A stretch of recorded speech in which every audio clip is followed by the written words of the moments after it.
We all have a vision of how we would like to die. Some of us will choose to pursue any available treatment. Some of us will endure great suffering, believing that suffering to be redemptive and ennobling. And many of us will want to be able to control the process of our own dying when our suffering outweighs our quality of life. All of these choices should be honored.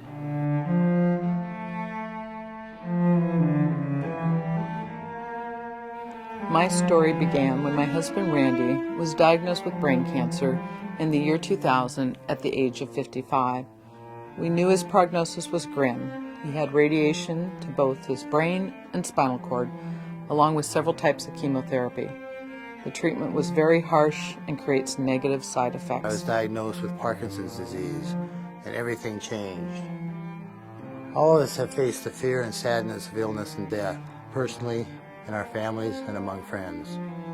All of us share the pain when someone we care about is suffering a life-ending condition. My mom, Peggy Sutherland, loved the Pacific Northwest, not just for the physical beauty, but for the free-thinking, independent spirit that makes us so unique. When my mom was diagnosed with cancer, she spent 12 months trying surgeries and medical interventions to cure her. But when the tumors in her lungs came back for the final time, my mother was clear that it was her choice and no one else's.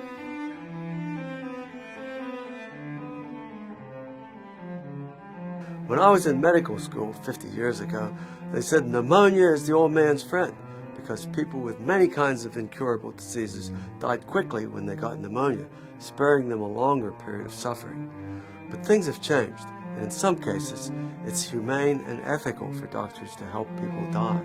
For more than 35 years, I've worked with terminally ill adults, first as a social worker, and now as a volunteer for hospice and as a volunteer patient and family advocate and board member of Compassion and Choices of Washington.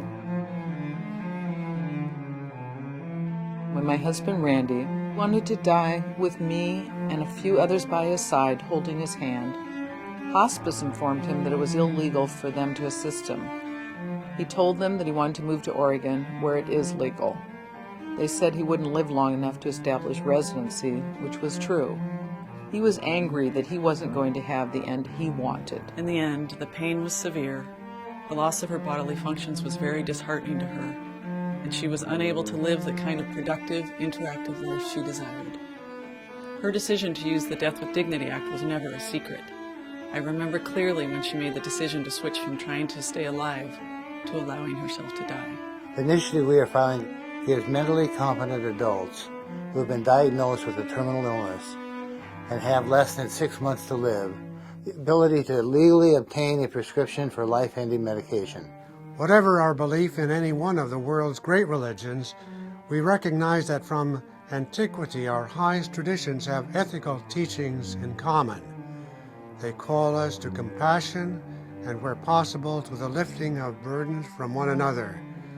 In what we are doing here today are embedded our best ethical traditions and our response to the call to understand and respect each other's choices.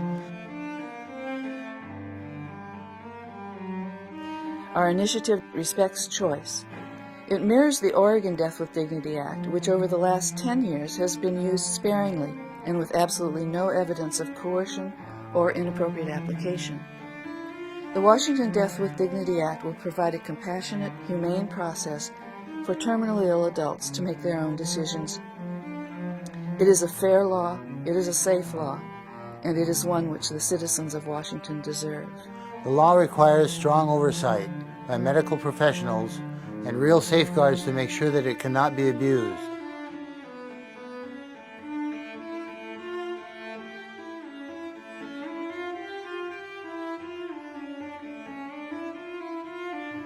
Having this choice at the end of her life gave my mom great comfort. She was able to die on her own terms, surrounded by family and loved ones, clear and certain in her decision. For all of us she left behind, we knew the process worked in ensuring that the safeguards were met, that she was mentally competent to make this choice, and that in the end it was solely her choice to make. She respected the opinions of others not to seek this option, but she was secure in the knowledge that this was her best choice, her final choice, one she made with the same grace and dignity with which she lived her life. My husband was very personable, honest, kind, and gentle. He did not feel Washington State had the right to tell him how long he had to suffer. He asked me to promise him that I would change the law in Washington State. I promised him I would.